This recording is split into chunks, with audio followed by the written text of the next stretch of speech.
Assalamualaikum warahmatullahi wabarakatuh.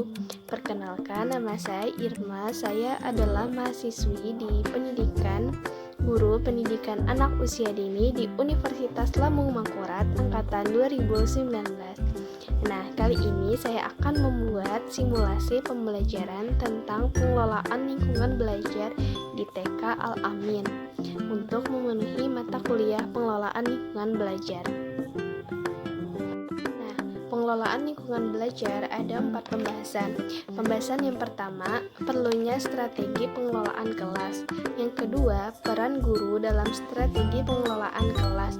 Yang ketiga, peraturan kelas. Dan yang keempat adalah penerapan suatu sistem dalam mengelola kelas. Yang pertama, perlunya strategi pengelolaan kelas. Peningkatan mutu pendidikan akan tercapai apabila proses belajar mengajar yang diselenggarakan di kelas benar-benar efektif dan berguna untuk mencapai kemampuan pengetahuan, sikap, dan keterampilan yang diharapkan. Karena pada dasarnya proses belajar mengajar merupakan inti dari proses pendidikan secara keseluruhan. Nah, di antaranya guru merupakan salah satu faktor yang penting dalam menentukan berhasilnya proses belajar mengajar di dalam kelas. Nah, oleh karena itu, guru dituntut untuk meningkatkan peran kompetensinya. Guru yang kompeten akan lebih mudah menciptakan lingkungan belajar yang efektif dan lebih mudah mengelola kelas sehingga hasil belajar anak berada pada tingkat yang optimal.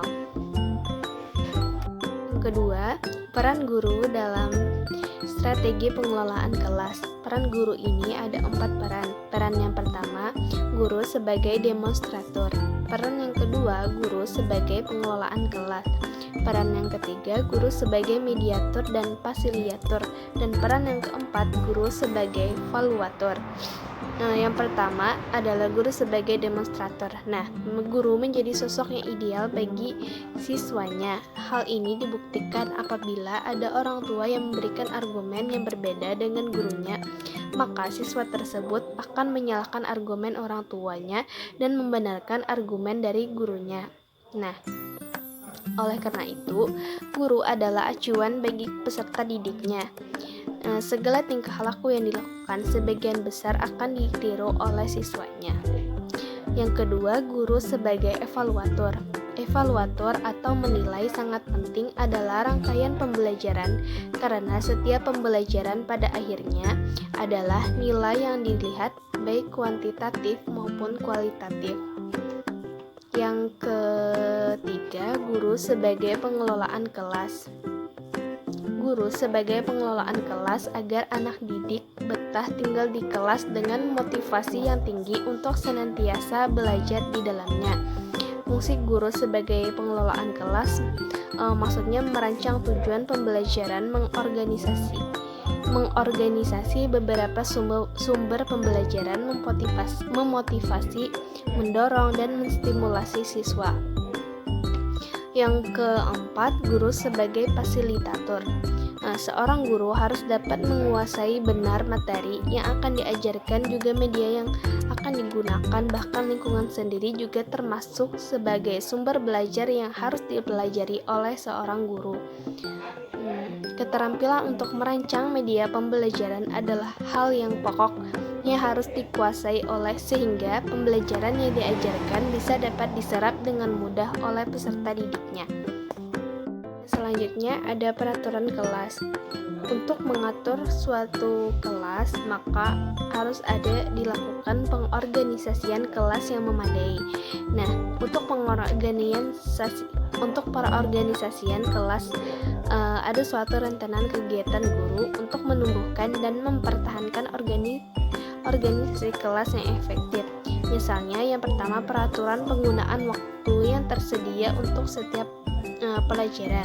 Yang kedua, peraturan ruangan dan perabotan pelajaran di kelas agar tercipta suasana yang menggairahkan dalam belajar. Yang ketiga, pengelompokan siswa dalam belajar yang disesuaikan dengan minat dan kebutuhan siswa itu sendiri. Nah, selanjutnya penerapan suatu sistem dalam mengelola kelas. Ada beberapa teknik untuk menerapkan suatu sistem dalam pengelolaan kelas. Teknik yang pertama adalah teknik mendekati.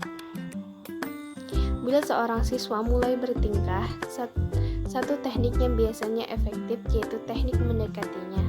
Kehadiran guru bisa membuatnya takut, karena itu dapat menghentikannya dari perbuatan yang disruptif tanpa perlu menegur. Andai kata siswa mulai menampakkan kecenderungan berbuat nakal, memindahkan tempat duduknya ke meja guru dapat berefek preventif.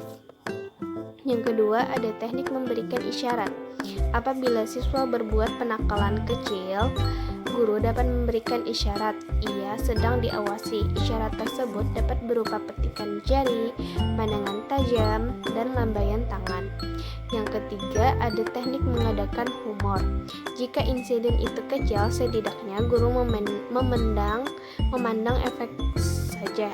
Dengan melihatnya secara humoristis, guru akan dapat mempertahankan suasana baik serta memberikan peringatan kepada si pelanggar bahwa ia tahu tentang apa yang akan terjadi. Kemudian ada mengadakan perubahan kegiatan. Apabila gangguan kelas meningkat jumlahnya, tindakan yang harus segera diambil yaitu merubah apa yang sedang Anda lakukan. Jika biasanya diskusi, maka ubahlah dengan memberikan ringkasan-ringkasan untuk dibaca atau menyuruh mereka membaca buku-buku pilihan mereka. Yang selanjutnya, teknik menghimbau.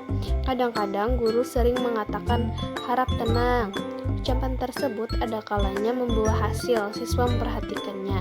Tetapi apabila himbauan sering digunakan, mereka cenderung untuk tidak mengubrisnya.